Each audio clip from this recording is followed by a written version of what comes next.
नमस्कार मित्रांनो. ओम नमः शिवाय. शिवकृपेचा महान दिवस प्रदोष व्रत कसे करावे, संपूर्ण पूजाविधी, नियम आणि फायदे आणि महत्व. योग्य पद्धतीने हे जर व्रत केलं तर संपूर्ण मनोकामना आपल्या ज्या पण इच्छा असतील त्या पूर्ण होतात. हा माझा स्वतःचा अनुभव आहे. शिवकृपेचा महान दिवस आणि प्रदोष व्रत, संपूर्ण पूजाविधी आणि नियम महत्व हे समजून घ्या आणि शेवटपर्यंत ऐका व्यवस्थित. महादेवाच्या चरणी मनापासून केलेली एक छोटीशी प्रार्थना ही भक्तांच्या जीवनाला नवीन दिशा देऊ शकते असे आपल्या श्रद्धेत मानले जाते. हर हर महादेव.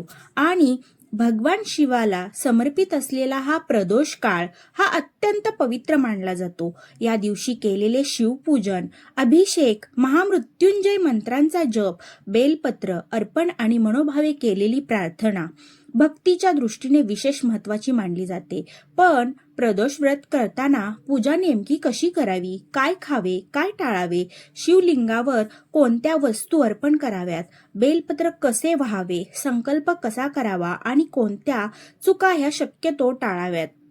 आजच्या या संपूर्ण व्हिडिओमध्ये आपण प्रदोष व्रताची सोपी आणि भक्तिभावाने करता येणारी पूजा पद्धत सुरुवातीपासून शेवटपर्यंत पाहणार आहोत. व्हिडिओ शेवटपर्यंत नक्की पहा, कारण शेवटी आपण महादेवासमोर मनोकामनेसाठी एक साधा संकल्प कसा करायचा हेही पाहणार आहोत. हर हर महादेव. प्रदोष व्रत म्हणजे काय? प्रदोष म्हणजे सूर्यास्ताच्या आसपासचा पवित्र काळ. प्रदोष व्रत हे भगवान शिवाला समर्पित व्रत आहे आणि हिंदू पंचांगानुसार त्रयोदशी तिथीला प्रदोष व्रत केले जाते. त्यामुळे प्रत्येक महिन्यात साधारणपणे 2 प्रदोष येतात, शुक्ल पक्षातील आणि कृष्ण पक्षातील. या दिवशी भक्त उपवास किंवा आपल्या क्षमतेनुसार आहाराचे नियम पाळतात आणि संध्याकाळच्या प्रदोष काळात भगवान शिवांची पूजा करतात. महत्वाची गोष्ट म्हणजे फक्त उपवास करणे म्हणजे प्रदोष व्रत पूर्ण झाले असे नाही. मनाची शुद्धता, संयम, शिवनामस्मरण, पूजा आणि श्रद्धा यांनाही तितकेच महत्व आहे. प्रदोष व्रतासाठी पूजा मांडणी.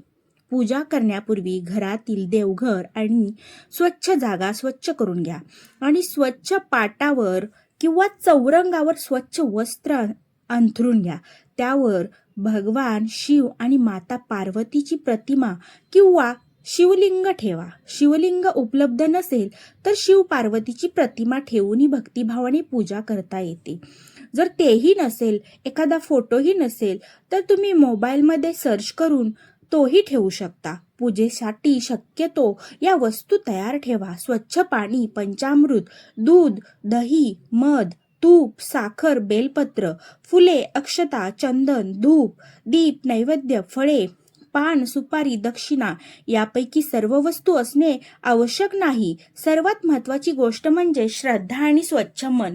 कारण जर मोबाईल ठेवून ही पूजा करत असेल तर आपण या सर्व वस्तू फक्त त्यांच्या समोर इथं व्हायच्या आहेत एखाद्या पात्रामध्ये, नाहीतर मोबाईलवर वाहणार नाही, बरोबर ना?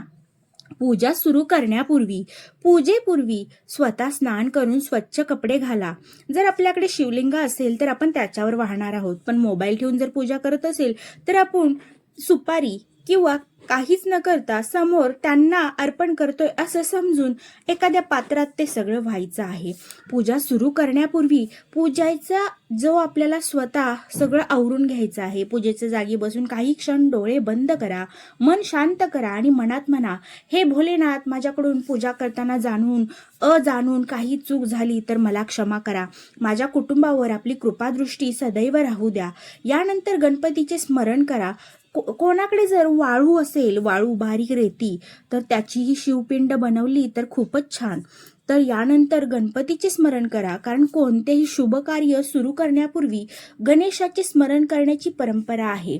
प्रदोष व्रताचा संकल्प. आता हातात थोडे पाणी, अक्षता आणि फूल घ्या. आपले नाव, मनातील इच्छा आठवून भगवान शिवासमोर संकल्प करा. उदाहरणार्थ, तुम्ही इथं मला सांगायचं आहे की मनोभावे पूजा करा. मग मूर्ती कोणत्याही स्वरूपात असू देत, मग ती मातीच्या स्वरूपातही बनवू शकता, वाळूच्या स्वरूपात बनवू शकता, शिवलिंग असेल, पितळेचं असेल, चांदीचं असेल, सोन्याचं असेल, कोणत्याही मेटलमध्ये असेल, कोणत्याही प्रकारचं असो, तर आपण भक्तिभावाने पूजा करायची आहे. आज मी भगवान शिव आणि माता पार्वती यांच्या कृपेसाठी प्रदोष व्रत आणि पूजन करीत आहे. माझ्याकडून हे व्रत श्रद्धेने आणि माझ्या सामर्थ्यानुसार पूर्ण होऊ दे. माझ्या कुटुंबाला सुख, शांती, आरोग्य आणि सद्बुद्धी लाभू दे. माझ्या योग्य आणि धर्मसंगत मनोकामना भगवान शिवाच्या कृपेने पूर्ण होऊ दे. यानंतर हातातील पाणी खाली सोडा. शिवलिंगाचा अभिषेक. आता सर्वात महत्त्वाचा भाग म्हणजे शिवलिंगाचा अभिषेक. जो अभिषेक सर्वप्रथम स्वच्छ पाण्याने शिवलिंगाला स्नान घाला. यानंतर आपल्या परंपरेनुसार पंचामृताने अभिषेक करू शकता. पंचामृतानंतर पुन्हा स्वच्छ पाण्याने अभिषेक करा. अभिषेक करताना सतत तुम्ही ओम नमः शिवाय हा मंत्र म्हणत राहा. घाईघाईने पूजा करण्यापेक्षा तुम्ही शांतपणे आणि मनापासून अभिषेक करणे अधिक महत्त्वाचे आहे. बेलपत्र अर्पण. भगवान शिवाच्या पूजेमध्ये बेलपत्राला विशेष महत्त्व दिले जाते. स्वच्छ आणि शक्यतो अखंड बेलपत्र घ्या. ते स्वच्छ धुवून शिवलिंगावर अर्पण करा. बेलपत्र अर्पण करताना ओम नमः शिवाय असा जप करा. बेलपत्राबाबत तुम्ही वेगवेगळ्या प्रदेशांमध्ये आणि परंपरांमध्ये ठेवण्याच्या पद्धती ह्या वेगळ्या आढळतात. त्यामुळे आपल्या घरातील आणि कुलाचार किंवा स्थानिक परंपरा असल्यास 3 पानाचे बेलपत्र हे आम्ही ठेवत असतोय. तर तुमच्या इथं कोणत्या प्रकारचं ठेवता, 5 ठेवता की 3 ठेवता, त्याप्रमाणे तुम्ही ठेवावं. आता फुले, चंदन आणि धूप दीप. आता भगवान शिवाला फुले अर्पण करा, चंदन अर्पण करा, धूप लावा आणि तुपाचा किंवा तेलाचा दीप प्रज्वलित करा. दीप लावताना मनात प्रार्थना करा. हे महादेव, माझ्या जीवनातील अज्ञान, दुःख आणि नकारात्मकता दूर करून माझ्या जीवनातील ही सद्बुद्धी आणि समृद्धी वाढू दे आणि माझ्या जीवनात प्रकाश येऊ देत. यानंतर नैवेद्य. भगवान शिवाला फळे किंवा आपल्या क्षमतेनुसार साधा सात्विक नैवेद्य अर्पण करा. उपवास करणाऱ्या व्यक्तीने आपल्या आरोग्य आणि क्षमतेनुसार आहार घ्यावा. पूर्ण उपवास करणे शक्य नसेल तर स्वतःच्या शरीराला त्रास न देता होईल तसा तुम्ही उपवास केला तरीही चालेल. कोणताही अट्टाहास किंवा हट्ट करू नका. व्रतामध्ये श्रद्धा महत्वाची आहे. स्वतःच्या आरोग्याची काळजी घेणेही तितकेच महत्वाचे आहे. मंत्र जप.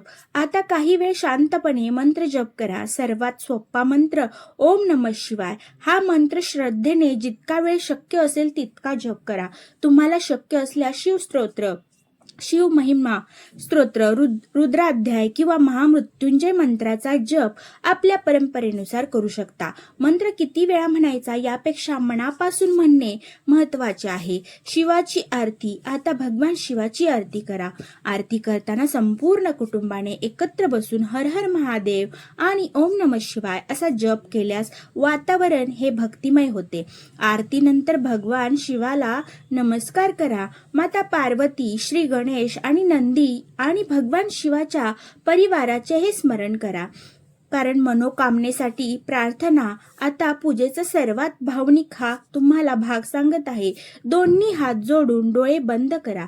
तुमच्या मनातील इच्छा ही महादेवाला सांगा, पण प्रार्थना करताना अशी भावना ठेवा, हे महादेव, माझ्या मनातली इच्छा जर माझ्यासाठी योग्य असेल, माझ्या कुटुंबाच्या हिताची असेल आणि धर्माच्या मार्गाने पूर्ण होण्यासारखी असेल तर ती आपल्या कृपेने पूर्ण करा. आणि जर माझ्या इच्छेपेक्षा माझ्यासाठी काही चांगले असेल तर ते स्वीकारण्याची शक्ती आणि सद्बुद्धी मला द्या. ही भावना अत्यंत सुंदर आणि भक्तिपूर्ण आहे. प्रदोष व्रत करताना कोणत्या चुका टाळाव्यात? आता काही महत्त्वाच्या गोष्टी. पहिली जी चूक आहे, फक्त उपवास आणि मनात राग. दिवसभर उपवास करून जर मनात सतत राग, द्वेष, भांडण आणि कटुता ठेवली तर व्रताचा आध्यात्मिक हेतूच हरवतो. दुसरी चूक, पूजा केवळ दिखाव्यासाठी करणे. महादेवाला मोठ्या सजावटीपेक्षा भक्ती महत्वाची आहे अशी श्रद्धा आहे. आणि तिसरी जी चूक आहे ती शिवलिंगावर काहीही अर्पण करण्यापूर्वी विचार न करणे. प्रत्येक वस्तू शिवलिंगावर अर्पण करणे आवश्यक नाही. आपल्या घरातील परंपरा आणि मंदिरातील नियम पाळा. चौथी चूक, स्वतःच्या आरोग्याकडे दुर्लक्ष करणे. उपवासामुळे अशक्तपणा, चक्कर किंवा त्रास होत असल्यास कठोर उपवास करण्याचा हट्ट करू नका. पाचवी ही चूक आहे, पूजेपेक्षा वादाला महत्त्व देणे. प्रदोषाचा दिवस शक्य तितका शांत, संयमी आणि शिवनामस्मरणात घालवण्याचा प्रयत्न करा. प्रदोष व्रताचे हे आध्यात्मिक तुम्हाला महत्त्व जर आवडले असेल, चॅनेलवरती तुम्ही नवीन असाल तर चॅनेलला सबस्क्राईब करा. पण हे प्रदोष व्रत केवळ इच्छा पूर्ण करण्यासाठी केले जाणारे कर्म म्हणून न पाहता शिवभक्ती, संयम आणि आत्मशुद्धीचा एक मार्ग म्हणून पाहणे अधिक सुंदर आहे. या दिवशी भक्त भगवान शिवांचे स्मरण करतात, उपवास करतात, पूजा करतात आणि मन शांत करण्याचा प्रयत्न करतात. श्रद्धेनुसार शिवपूजनामुळे भक्ताला एक मानसिक शांती, सकारात्मक ऊर्जा आणि संकटांना सामोरे जाण्याचे बळ मिळते. व्रत सोडताना व्रत कधी सोडायचे याबाबत आपल्या स्थानिक पंचांगातील तिथी आणि घरच्या परंपरेनुसार निर्णय घ्या. जर तेही माहीत नसेल तर तुम्ही सकाळी उपवास करत असाल तर तो संध्याकाळी सात्विक आहार घेऊन सोडायचा आहे. एकदम खूप जड अन्न घेणे टाळा. ज्यांना आरोग्याच्या कारणामुळे उपवास करता येत नाही त्यांनी वैद्यकीय सल्ला प्राधान्य द्यावे. शेवट आता एक भगवान शिवासमोर हात जोडून म्हणा, हे कैलासनाथ महादेव, माझ्या घरावर आपली कृपादृष्टी सदैव राहू द्या. माझ्या कुटुंबात सुख, शांती आणि प्रेम राहू दे. संकटाच्या काळात धैर्य द्या. चुकीच्या मार्गापासून माझे रक्षण करा.